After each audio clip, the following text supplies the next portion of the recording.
Vamos explicar como o calor específico interfere na natureza. Exemplos: deserto e brisa marítima. Caracterizar um calorímetro. Definir os princípios da troca de calor. Interpretar esse princípio da troca de calor como conservação da energia e resolver exercícios. Então, fazendo gancho com o que vimos na aula passada, no deserto, durante o dia, a temperatura atinge valores elevados e à noite se inverte valores baixos, né? Então, aqui você não tem, nesse ambiente, você não tem reservatórios de água. A areia, ela tem um baixo calor específico. Como ela tem um baixo calor específico, ela ganha calor muito rápido, porém, perde muito rápido. Então, nesse ganhar muito rápido calor durante o dia, ela aquece muito. E à noite, ela perde calor muito rápido, esfria muito, né? Por quê? Porque o calor específico dela é baixo. Agora, se a gente tem um reservatório de água, a água tem um calor específico maior que a areia. Então, a água é mais difícil para aquecer comparado com a areia, porém, é mais difícil esfriar, né? Então, isso explica também o fator da brisa marítima, né? Então, a areia do deserto ela possui calor específico relativamente pequeno, o que a faz aquecer com muita facilidade durante o dia e se resfriar facilmente à noite. Por isso, as temperaturas variam muito, né? Você não tem água para regular. Outra curiosidade é que se você olha, as pessoas querem ter uma vida mais fitness, né? Por assim dizer. Outros querem ter a vida fatness. Se preocupam muito em olhar quantas quilocalorias tem aquele alimento, né? Essa batata tem quantas quilocalorias, né? Então, a quilocaloria, a unidade usada na nutrição para a física, é uma diferença, né? A gente tem que, o quilo, o prefixo quilo é 1000. 1 quilômetro, quilômetros. Quilômetro, quilômetros. 1 quilômetro, 1000 metros. 1 quilocalorias, 1000 calorias. Então, também é chamado de grande caloria. Então, para a parte dos nutricionistas em si, quando eles falam que um alimento tem 1 caloria, certo? Para diferenciar a cal, eles usam a letra aqui C maiúscula. E essa caloria usada pela nutrição, vamos assim dizer, equivale a 1000 calorias de energia na física, certo? Então, quando você vê um alimento com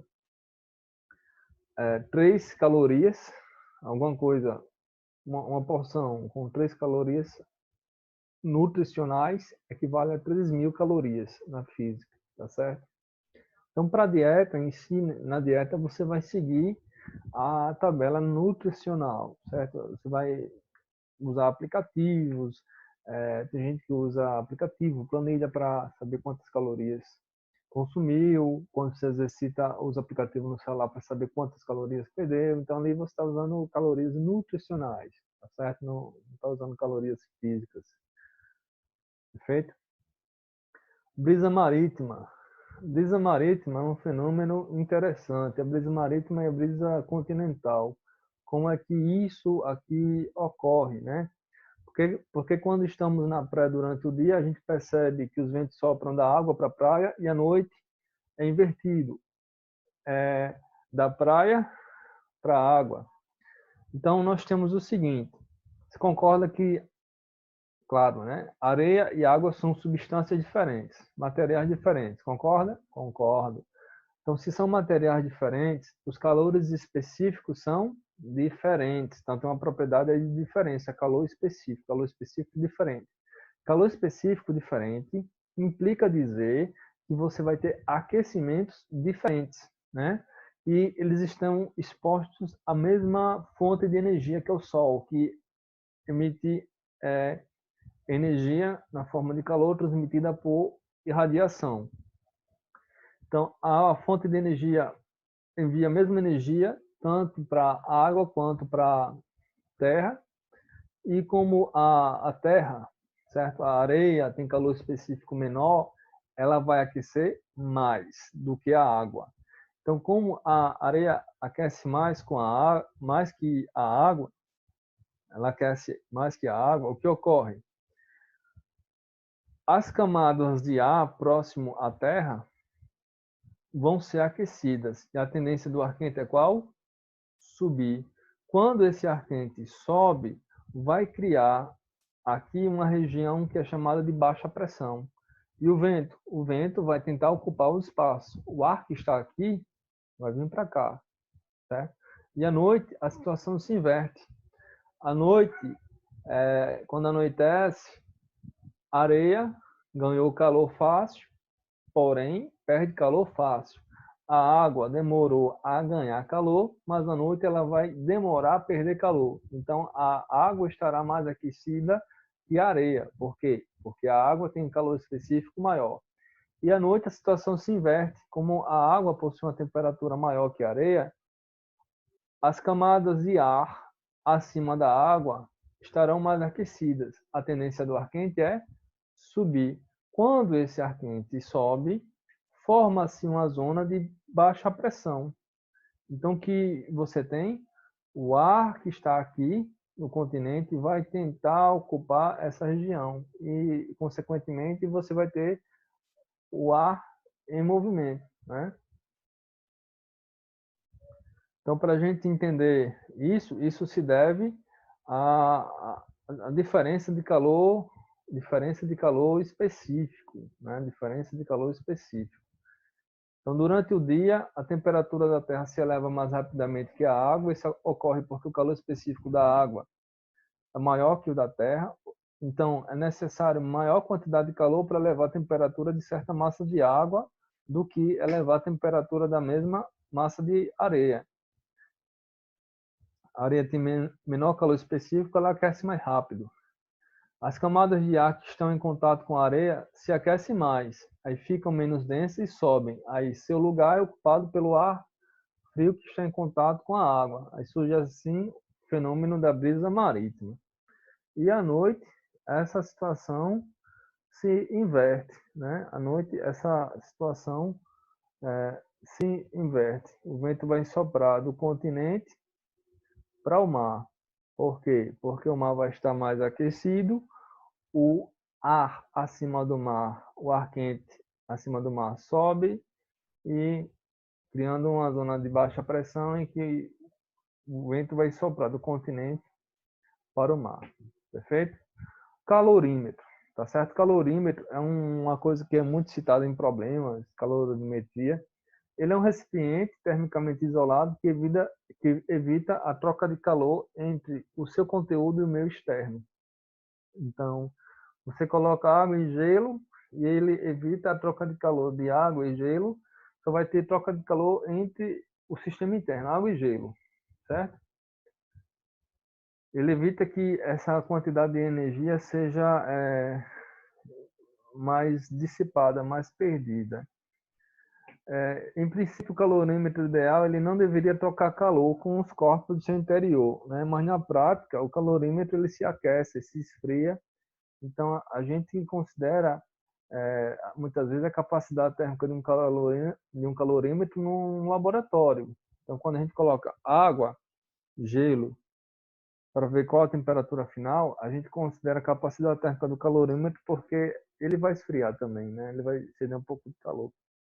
Um exemplo de calorímetro que temos, acho que todo mundo tem em casa, é uma garrafa térmica, garrafa de café.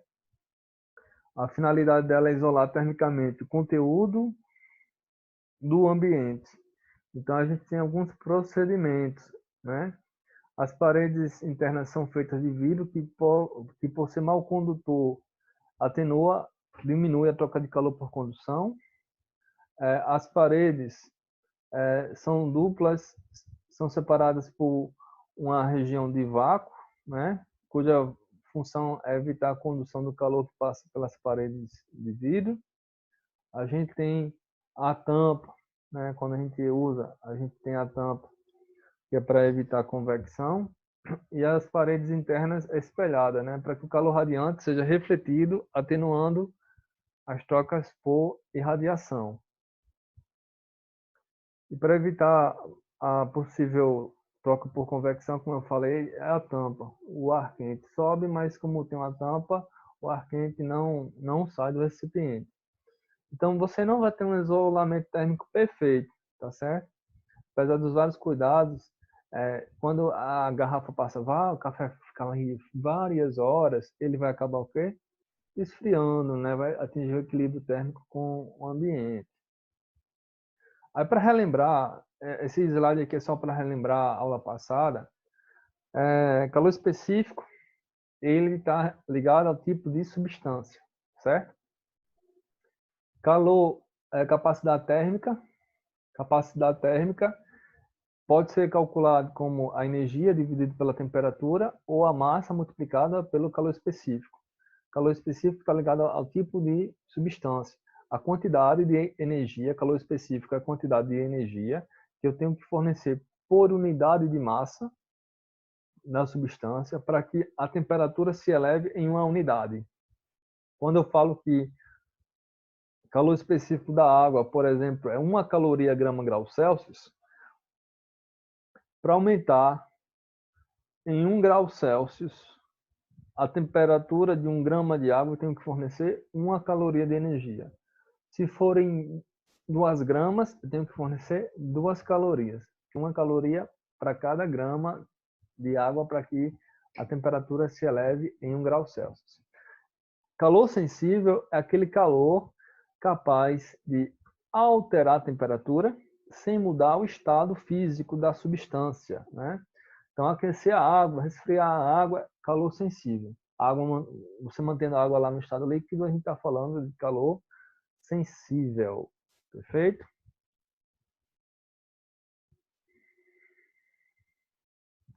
Então, as trocas de calor. Então, num sistema que você tenha vários corpos, certo? Corpos esses que sejam termicamente isolados do meio externo, a soma da quantidade de calor trocada por eles vai ser igual a zero. Ou seja, o calor que um cedeu, que um perdeu, vai ser o calor que o outro ganhou. E essa soma vai dar quanto? Vai dar zero. Um exemplo, a quantidade líquida permanece constante. Eu tiro R$ 20 e entrego a você. Então, menos R$ 20 para mim e você vai receber mais 20. Menos 20 mais 20 dá zero, certo? Ou seja, a quantidade se conserva. Para um sistema com muitos corpos, a gente chama o calor do primeiro corpo, mais o calor do segundo corpo, mais o calor do terceiro corpo e assim por diante. Aí a quantidade total de calor vai ser igual a zero. Sendo uma quantidade de calor igual a zero. No caso de sistemas que não estão termicamente isolados ou de um calorímetro não ideal, a gente deve considerar a troca de calor também com o ambiente. Aí como é que é feito isso? A gente faz a diferença. A diferença que faltou foi perdido para o ambiente. Por exemplo, no sistema, um corpo cedeu 100 calorias, perdeu 100 calorias de energia. O segundo corpo ganhou 30, o outro ganhou 40. Aí formou quanto? 70. O outro ganhou 20, 90. E aí, os outros 10, cadê? Sumiu, desapareceu. Aí a gente, o que faltou foi perdido para quem? Para o ambiente. Por quê? Porque aqui é o princípio da conservação da energia. A energia não pode ser criada, a energia pode ser destruída, ela se transforma em outras formas de energia, tá certo? Então, a soma total tem que ser igual a zero. Vamos para alguns exercícios agora. Sai aqui. VUNESP São Paulo, aí a questão diz assim: massas iguais de 5 líquidos distintos. Se são líquidos diferentes, são substâncias diferentes. Distinto quer dizer diferente. Cujos calores específicos estão na tabela adiante. Encontram-se armazenadas separadamente à mesma temperatura dentro de 5 recipientes com boa isolação e capacidade térmica desprezível. Se cada líquido receber a mesma quantidade de calor suficiente apenas para aquecê-lo, mas sem alcançar seu ponto de ebulição, ou seja, só calor sensível aqui, aquele que apresentará a temperatura mais alta após aquecimento será, pessoal, calor específico. Aqui a unidade não está usando caloria grama grau Celsius, está usando o quê? Joule grama grau Celsius. Mas tudo bem, continua a mesma ideia. Corpo que tem, substância que tem menor calor específico é a substância que aquece mais. É tipo, calor específico é como se fosse o preço para que algo ocorresse.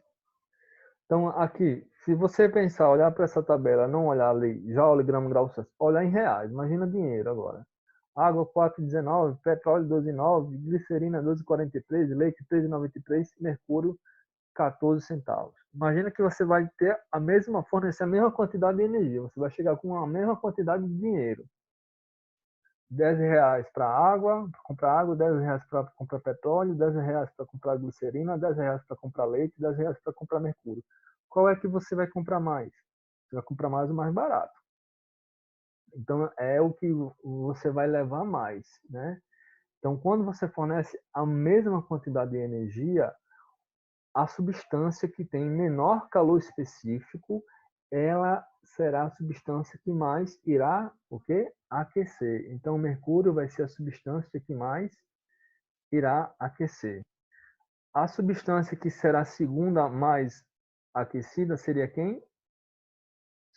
Deixa eu voltar aqui. A substância que vai mais aquecer seria o mercúrio. A segunda substância seria o petróleo. A terceira substância, glicerina. A quarta substância, o leite. E a quinta que seria que menos aqueceria seria quem? A água.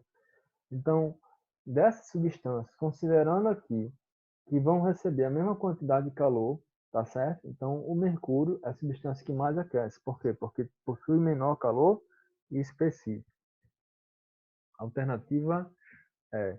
Então, pela equação geral da calorimetria, percebemos que a variação da temperatura é inversamente proporcional ao calor específico da substância. Ou seja, vai sofrer maior variação de temperatura aquela substância que apresentar menor calor específico. Então, eu penso calor específico como se fosse um preço a ser pago. Então, um preço a ser pago é barato, então você vai, para a mesma quantidade de dinheiro, levar mais, né? Então, pensa assim em dinheiro que no instante seu cérebro responde logo. Questão 2, exercício 2 da FUVEST. Exercício 2 diz assim: um bloco de massa 2 kg, ao receber toda a energia liberada por 1000 gramas de água, que diminuem a sua temperatura em 1 grau Celsius, sofre um acréscimo de temperatura de 10 graus Celsius. O calor específico do bloco em caloria grama grau Celsius é... Aí, vou ler novamente o enunciado. Então, aqui a gente tem um bloco de massa 2 kg, que recebe toda a energia térmica liberada por 1000 gramas de água, que diminui a sua temperatura de 1 grau Celsius. Aí sofre um acréscimo de temperatura de 10 graus Celsius. Então, a água diminuiu a temperatura e o bloco aumentou a sua temperatura, né? Então, daqui a gente tem o seguinte, que o calor específico do bloco, como ele ganhou e teve... A gente não tem como confirmar, teria que considerar as massas. Então, vamos fazer de forma mais simples. E quer saber qual é o calor específico do bloco. Então, a gente vai pegar a quantidade de calor perdida pela água, mais a quantidade de calor ganha pelo bloco, somar isso e igualar a zero. Aí, com isso, a gente acha qual é o calor específico. Aplica o princípio das trocas de calor. Então, aqui, probleminha de formatação, a massa do bloco 2 kg, 2.000 gramas, a variação de temperatura do bloco 10 graus Celsius. O calor específico do bloco, não sei, a massa de água 1000 gramas, variação de temperatura da água 1 grau Celsius. O calor específico da água, 1 caloria grama grau Celsius. Então, calor vai ser o mesmo. Porque se eu somo A mais B dá zero, seria A menos B igual a zero. Ou seja, A igual a B. Então, o calor do bloco é igual ao calor da água.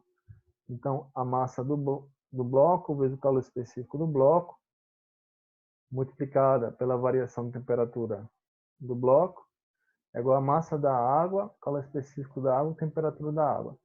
A massa do bloco, 2.000 gramas. A gente usa a grama aqui porque o calor específico está em grama grau Celsius, aí a gente transforma quilo para grama. Massa do bloco, 2.000 gramas. Calor específico do bloco, eu não sei. E a variação de temperatura, 10 graus Celsius. Foi 1 quilo de água, 1.000 gramas de água. Calor específico 1, variação de temperatura 1. Então aqui vai ficar o seguinte. Eu posso multiplicar, né? 2.000 por 10 dá 20.000. E 1.000 vezes 1 é 1.000. Esse 20.000 aqui que está multiplicando passa para cá, dividindo. Aí a gente pode cortar esses 3 zeros aqui do 1.000. Eu posso cortar, posso dividir pelos 3 zeros aqui. Aí fica 1 dividido por 20. Seria 0,05 caloria grama grau Celsius. Resposta alternativa D. Resposta alternativa D.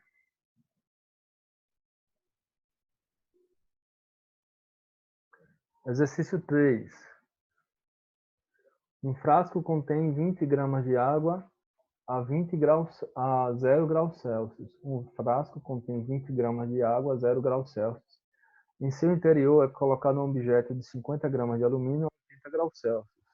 Os calores específicos da água e do alumínio são, respectivamente, 1 caloria grama grau Celsius e 0,10 caloria grama grau Celsius. Calor específico da água 1, calor específico do alumínio 0,10, que equivale a 0,1. Supondo não haver troca de calor com o frasco e com o meio ambiente, a temperatura de equilíbrio dessa mistura será: aplico novamente o princípio das trocas de calor. São as quantidades de calor igual a quanto? Igual a zero. Então, na resolução, a gente vai ter o seguinte: massa do alumínio, 50 gramas. A temperatura inicial do alumínio, 80 graus Celsius. Calor específico do alumínio, 0,10. Massa da água, 20 gramas.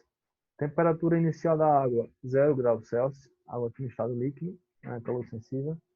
Calor específico da água, 1 caloria grama grau Celsius. E a temperatura final do alumínio e a temperatura final da água seria a temperatura de equilíbrio. Então, aplicando aqui, o calor ganho vai ser igual, perdão, o calor ganho mais o calor perdido vai ser igual a zero, certo? O calor ganho mais o calor perdido vai ser igual a zero. Então, nós temos o seguinte: vou substituir aqui os valores para o alumínio e para a água. Aplicando aqui a fórmula do calor sensível. Calor sensível é massa, calor específico vezes a variação de temperatura. Então, massa de alumínio, calor específico do alumínio, variação de temperatura do alumínio, mais a massa de água, vezes calor específico da água, vezes a variação de temperatura da água, igual a zero. A massa de alumínio, 50, aqui.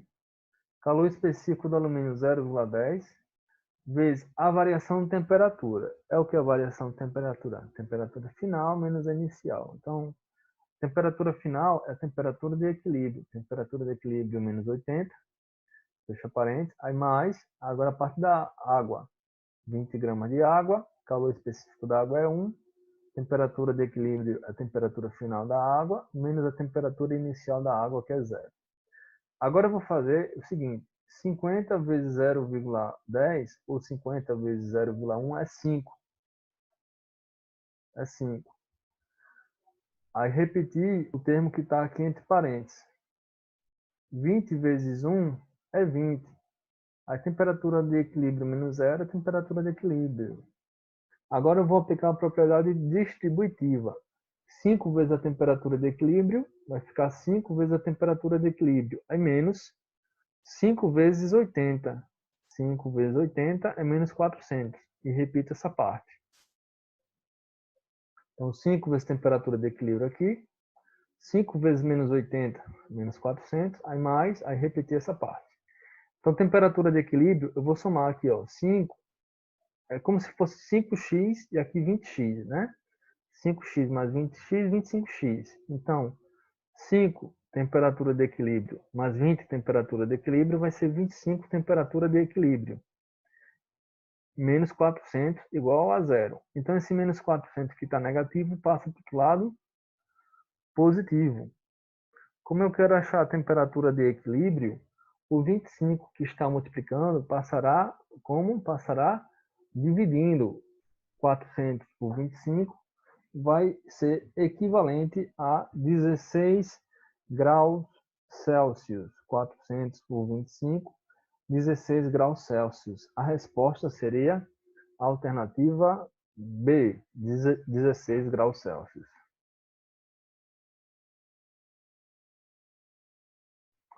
Mais um exercício, exercício 4. Quando dois corpos de tamanhos diferentes estão em contato e em equilíbrio térmico, e ambos isolados do meio ambiente, pode-se dizer que, quando dois corpos de tamanhos diferentes estão em contato e em equilíbrio térmico, e ambos isolados do meio ambiente, pode dizer que, olha, estão em contato e em equilíbrio térmico. O que é equilíbrio térmico? Mesma temperatura. O corpo maior é mais quente, o corpo menor é mais quente, aí não há troca de calor entre os corpos. O corpo maior cede calor para o corpo menor, o corpo menor cede calor para o corpo maior. A chave para a resposta está em você entender isso aqui. Esses corpos estão em contato e em equilíbrio térmico. Estão em contato, os corpos estão em contato e estão em equilíbrio térmico. Equilíbrio térmico é a mesma temperatura. Se possui a mesma temperatura, vai ter troca de calor? Não. Então, alternativa C. Não há troca de calor entre os corpos. Por quê? Porque estão em contato e em equilíbrio térmico aqui, né? Como diz o enunciado.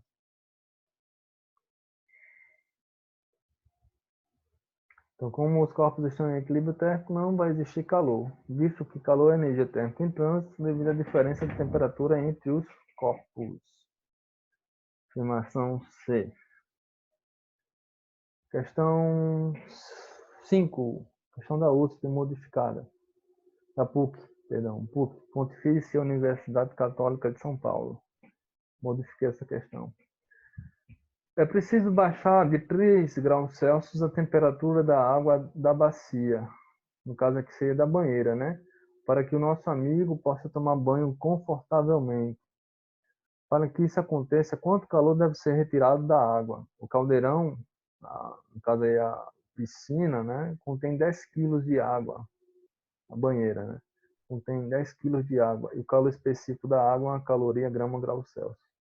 Aí, como é que eu faço para isso aí diminuir em 3 graus Celsius a temperatura de água? Então, a gente faz o seguinte: calor específico, eu vou da água é 1, o calor sensível é massa vezes calor específico multiplicada pela variação de temperatura. Então, tem que perder 3 graus Celsius.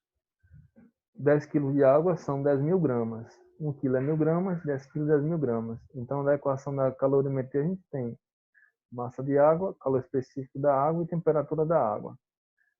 Então, 10.000 vezes 1 vezes menos 3. Isso aqui dá menos 30.000 calorias. Menos 30.000 calorias corresponde a menos 30 quilocalorias. Então, o sinal negativo ele indica que o calor foi retirado da água. Então, no caso, vai ser a alternativa D, né? Então, eu teria que perder quantas calorias? 30 quilocalorias. Então, a alternativa correta a ser marcada, alternativa D, 30 quilocalorias. Na alternativa não tem o sinal de menos, o sinal de menos só aparece no cálculo, mas o sinal de menos ele é consistente com o que o enunciado pede. Quanto de energia precisa retirar, né, perder. Então, 30 quilocalorias. Aproveitando a mesma questão, modifiquei novamente, mesmo enunciado. Eu quero saber agora o seguinte: qual é a capacidade térmica da massa de água? Quantos quilos de água tem aí? 10 quilos, né? 10 quilos de água. Então, a capacidade térmica seria o quê? Capacidade térmica seria a massa, 10 quilos de água, 10.000 gramas, vezes o calor específico. 1 caloria, grama, grau Celsius. Então, grama corta com grama, fica 10.000 calorias, grau Celsius, que corresponde a 10 quilocaloria grau Celsius. Então, como eu tenho 10 quilos de água, eu preciso retirar 10 quilocalorias para que a água diminua 1 grau Celsius. Como no exercício anterior, né, fazendo a correlação, ele queria que eu tirasse 3 graus Celsius, então eu tenho que tirar 3 vezes isso, que seria 30 quilocalorias grau Celsius. Então, a capacidade térmica aí da água do bebê seria 10 quilocalorias grau Celsius. É isso.